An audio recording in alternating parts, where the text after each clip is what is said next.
Hey guys, well, welcome back. We're going to move on to the next presentation. This one is called Time Management for Students and an Introduction to SMART Goals. First off, we're going to look at some objectives for this course. One, we want you to be able to realize the value of time management and the value of developing strong organizational skills. We look to identify some methods for improving your own time management. And last, we look to help you develop SMART goals.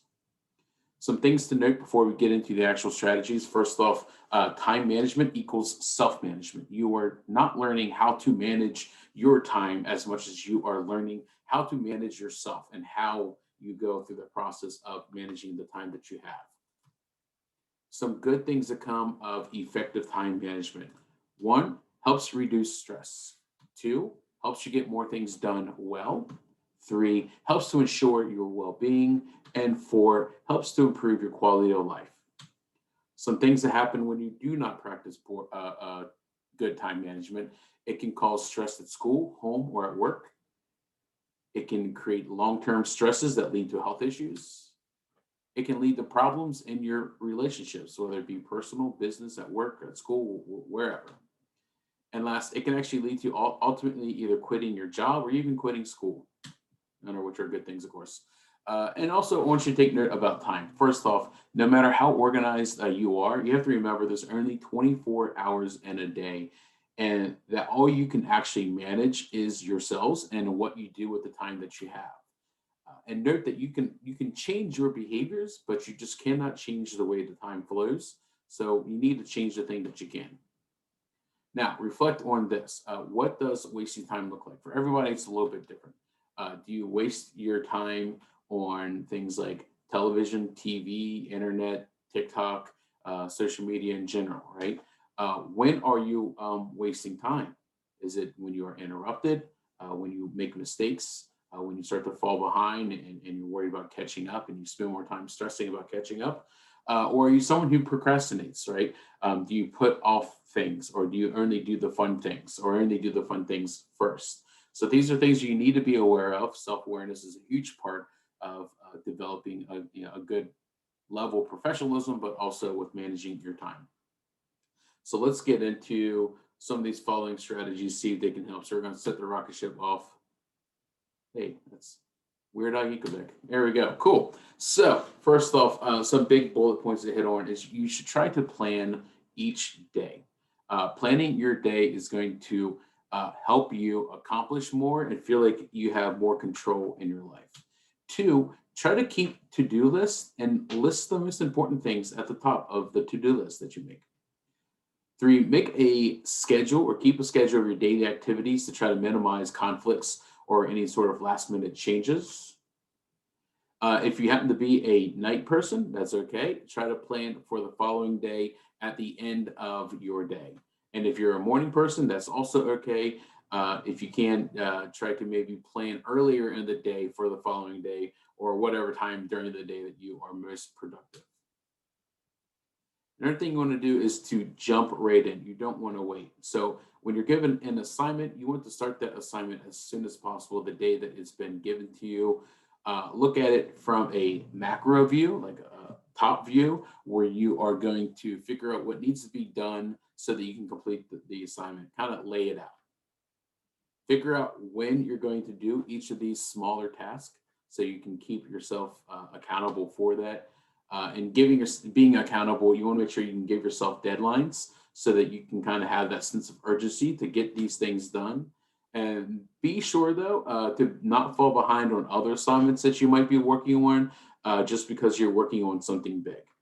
And last but not least, always go back and review your assignments. Look at what you've done, what you haven't done. Be very aware about what is due and what might be the next thing due. If you can, try to establish some routines, right? Stick to a routine as much as possible. If emergencies arise, you're still going to be much more productive, and you tend to have more energy and you tend to be more flexible to adjust when things come your way that were unexpected, especially if you kind of know what the routine and know what the expectations are. So here's a long list of how to avoid distractions. There's lots of different ways. First off, Make a schedule or a to-do list. Juggling multiple projects and deadlines at school can be very stressful. When you're working on one assignment, it's easy to forget about another. You can help organize your deadlines and manage your time more efficiently with a proper schedule. Figure out when you're most productive and set time aside for homework and activities. Try to keep a planner or some sort of digital calendar that will help you keep track of your classes and assignments. Paper planners are also perfect, especially for those who like to write things down. Uh, there's actually a study out there that suggests that the simple act of writing things out will help boost your concentration and your memory. So that's a win-win. If you decide to go the digital route, that's also okay because you can easily sync your schedule across multiple devices and set reminders so that you don't lose track of task. Next is to turn off your alerts, right? Constant notifications and text messages are every college or high school student's enemy. So put your phone down, put it on silent, put it on do not disturb mode. Try to close any sort of unnecessary tabs on your computer. If you need the internet, try to just keep one tab open at a time if possible. You can fight online distractions by blocking or hiding time wasting websites or apps. Three, try to break it down. We talked about before, break down your task into smaller tasks. You can defeat procrastination by breaking a very large project down into smaller pieces because it's easier to motivate yourself to do something in a smaller box rather than jumping into a huge box, right? So if you are having a difficult time studying or getting work done, try to break your time up effectively. Maybe get and then be sure to try to give yourself a 10-minute break every 45 to 50 minutes of work that you do. Studies do show that taking breaks can help you retain information and can increase productivity. Next is using headphones. If you're working in a noisy environment, use noise canceling headphones. Listening to music through earbuds uh, can also help you tune out distracting noises like people talking too loudly or construction work happening outside. Often, though, music with lyrics can be too distracting. Researchers have suggested that you listen to classical music or instrumental music to improve your concentration. Next is to find the right place to do your work. Some people work best with a little bit of background noise, and others need it to be completely quiet. It's dependent upon the person. So get to know what your personal work style is and what type of atmosphere that you prefer to work in. Are you the kind of person who works better in the silence of the library, or would you rather go to a coffee shop with the ambient noises in the background? Try out a few different spaces and see what works best for you. Next is to clean out and clean off your desk. Your desk may be covered with stacks of paper, or your computer monitor has layers upon layers of sticky notes. If that's the case, it's time to get organized. A messy workplace can keep you from getting your work done. So go through your desk, keep only the things that you absolutely need. A clean workspace can help reduce anxiety and can make room for motivation. And then reward yourself. Hashtag reward yourself. A little motivation can go a long way. So setting up a reward system is a good way to encourage yourself to do something. For example, if you finish an essay without any distractions, give yourself a reward, like watching a TV show or hey, taking a nap. Whatever is a reward for you, make that a goal for you. We all get overwhelmed with work, but don't let distractions keep you from accomplishing your goals. So by taking steps like the ones listed above here, you can and will improve your productivity in no time. Next is getting into using time management tools. One, know what works best for you. Is it a planner? Is it a calendar? Is it a e-calendar? Is it your cell phone calendar? Whatever. Use what works best for you. If you're able to color code your task for different categories like school, work, church, family, yourself, this helps to visually organize yourself, whether it's on a paper calendar or on an electronic calendar. I'd say it's probably easier on an electronic calendar. Set your technology to send you reminders of events in advance, not when they are due, but hours or a day in advance when assignments or projects are due, okay, as reminders. And it's always helpful to post a large month at a glance calendar where maybe your whole household can see obligations or deadlines or roommates or significant others or whatever your living situation may be.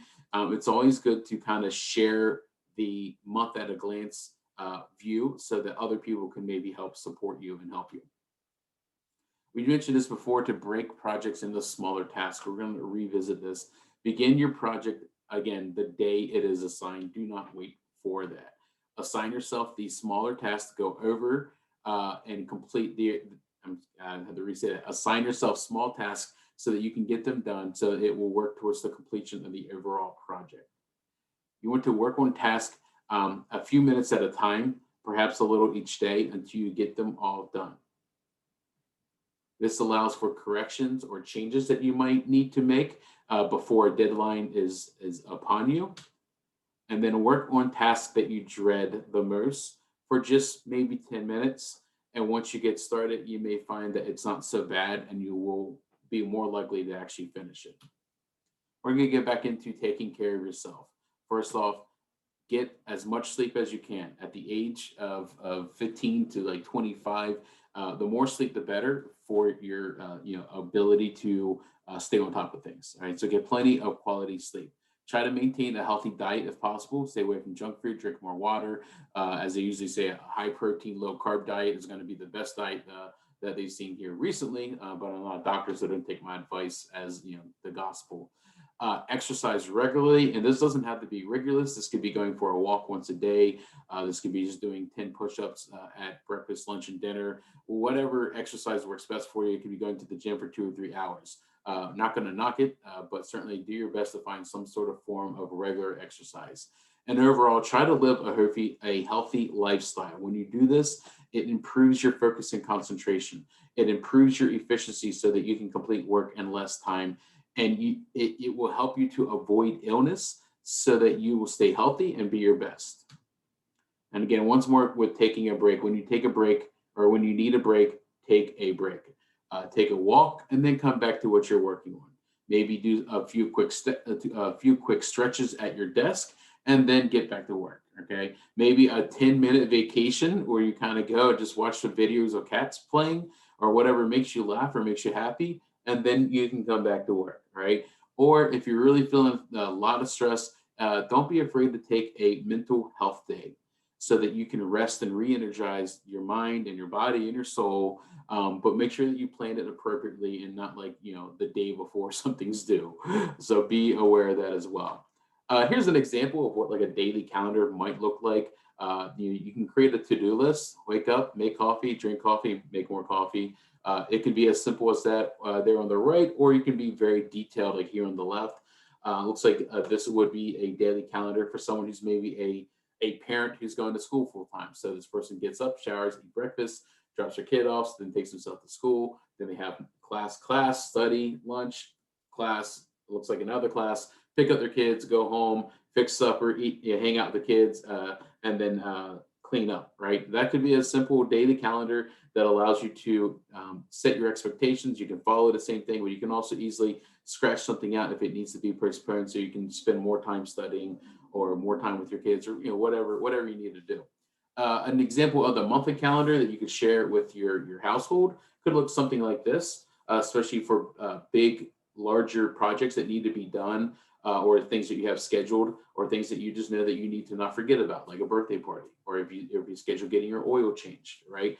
If you scheduled a group study session, you want to make sure that you don't forget about that. So it looks like that's going to be every week. So definitely one of those things that just helps you organize yourself as best as possible, and will help your household again, your family, your roommates, whatever, to do that. All right, so let's get into goals. So we're going to talk about long and short-term goals.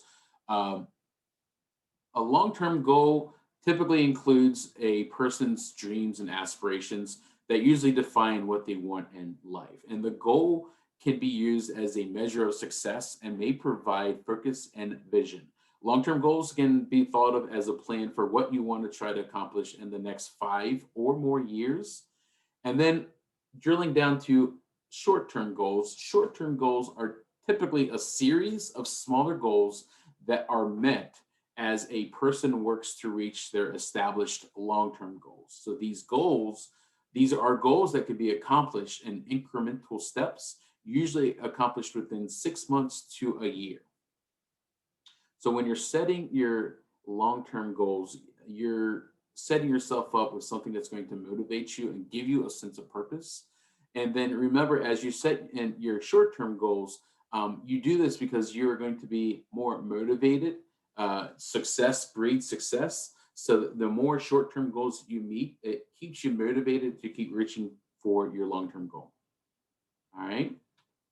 So we're going to specifically talk about SMART goals. SMART goals aren't just intelligent goals, but SMART is an acronym, S.M.A.R.T, for specific, measurable, achievable, realistic, and timely. Some of these letters interchange, so you'll see that here later in the presentation because they basically mean the same thing. But I thought this was a great visual to share with you guys. So let's get into SMART goals, starting with specific. All right. A specific goal will usually answer the 6W questions you see on the slide. Who, what, where, when, which, and why. Who's involved? What do I want to accomplish? Where? So you're going to identify like a specific location if it applies. When? So establish a time frame. Which? That means like requirements or constraints that may be involved, and why. So this is the specific reasons or the purpose or the benefits of accomplishing the goal. Okay. Specific goals help us target and help focus our effort. So, a common goal that we often hear in our courses, someone comes up with that says, I want to be healthier. Okay. Now, is this effective goal? It's clear, but no, it's really not effective, right? This is not effective because it lacks specifics. What does it mean to be healthier? With a goal this broad, it's very difficult to identify short-term goals that may accomplish this long-term goal of being healthier. So you need to ask yourself, how are you going to get healthy? Exercise more? Are you going to eat more vegetables? Or are you going to just reduce your stress? What is going to entail that? So you want to focus on specifics in this part to make sure that the goal is effective in guiding your intention and your behaviors. So a better goal, a more specific goal would be, I will improve my health by jogging 3 times per week. Now, we know how specifically we are going to focus our energy and what our desired outcome is. So again, goals need to be exactly what you want to accomplish and as with as much specificity, that's a fun word, as possible. Moving on to measurable. Goals need to be concretely measured to truly gauge progress toward attaining the goal. If a goal is not measurable, it is not possible to know whether or not you're making progress. All right. So measuring progress helps us stay on track, reach target dates, benchmarks, and experience the excitement, the exhilaration of achievement, which spurs our continued efforts to reach the ultimate goal. So, question 4 is, what types of questions do you ask to ensure that your goal is measurable? Well, they're right there on the screen. How much? How many? How will I know when it's accomplished? How will I verify the achievement or the performance of this goal? So, any indicators or answers to these questions is going to make the goal quantifiable. Quantifiable simply means measured as a quantity, right? So when you create a goal that is measurable, that is quantifiable, it's easier then to determine when you're getting closer and when you've reached a goal. So it allows us to make objective determinations of success so that we can keep our goals in perspective. So let's return to the example we had before. When we last left it, we said, I will improve my health by jogging 3 times per week. So let's apply measurable to that. It will be important for you to try to measure this out so that you can know if you reach the goal. So ask yourself, how much will I actually run? How many miles will I run? What's the intended result? How will I know when I've reached this goal? We need to provide benchmarks so that we can know if we are on the road to meeting the goal that we've set. So revising this goal, a new version might be, I will run 1 mile 3 times the first week and increase a half mile each week until I'm able to run 5 miles. We all know that it's going to take now 8 weeks to reach this goal. It's important for you to set a timeline in order to gauge your progress. There's an old saying, don't know if you ever heard it, but it says you can't manage what you can't measure. So this is where you want to remember that you want to always quantify your results. You want to know exactly absolutely, positively, whether or not you've hit your goal. You don't want that to be like, maybe. You want to be clear in whether or not you've reached that goal. Getting into achievable, and this is also considered attainable. Goals should be reasonably attainable within a reasonable amount of time. You want to avoid over or underestimating what can be accomplished. You should provide a challenge for you to work for, to strive for, and all action steps should be well planned and achievable. And this is because attainable goals increase motivation and perseverance. So, an achievable goal will usually answer the questions: how will you actually achieve your goal? What can the goal be, or how can the goal be accomplished? My apologies. And how realistic is the goal based on other constraints? So the goal has to be challenging, but achievable, but attainable. It has to be within reach. You can see the picture. He's just out of reach of that apple, right? But he's stretching for it. He's making himself feel a little bit uncomfortable, right? So keep this in mind. It would not be reasonable for someone to say, let's go back to our health goal. It would be unreasonable for someone to say, I'm going to run 10 miles if that person had not been already training to run 10 miles. I couldn't just go out tomorrow for day one and run 10 miles. I'd die. I'd collapse, right? So you need to make sure that it makes sense. In this case, it's more probable that once you start to run, that you're not going to even get close to that 10 miles. And what's going to happen when you collapse and fall out of exhaustion? You're going to become discouraged and you're more likely to give up. It's also not effective for you to set the goal too low. So if I were to say, hey, I'm going to go run a block, which is roughly 300 feet, 600 feet, right? If the goal is not challenging, you're probably going to also lose interest, or you're going to experience a very low amount of motivation. So you're not going to go very far. So let's revisit this goal where we last saw. I said, I will run 1 mile 3 times the first week, increase half mile each week until I'm able to run 5 miles, right? Cool. So let's apply the attainable, achievable aspect to this. Given that you are physically active and able to commit the time to the run, then now you can say that this goal is achievable or attainable. Cool. Moving on to relevant. Um, this means that the goal should be personally meaningful to you. It should correspond with your experience, your education, your skills, your values, your interests, and your personal traits, right? You should feel that this goal is valuable to you and worth the effort. So goals we set, they have to be important, and relevant to us. They need to be something that we're connected to. All right. So let's keep that in mind, because we're going to ask ourselves some questions. Is it worth it? Is the time right to commit to this goal? Right? Do I have the time to get to this goal?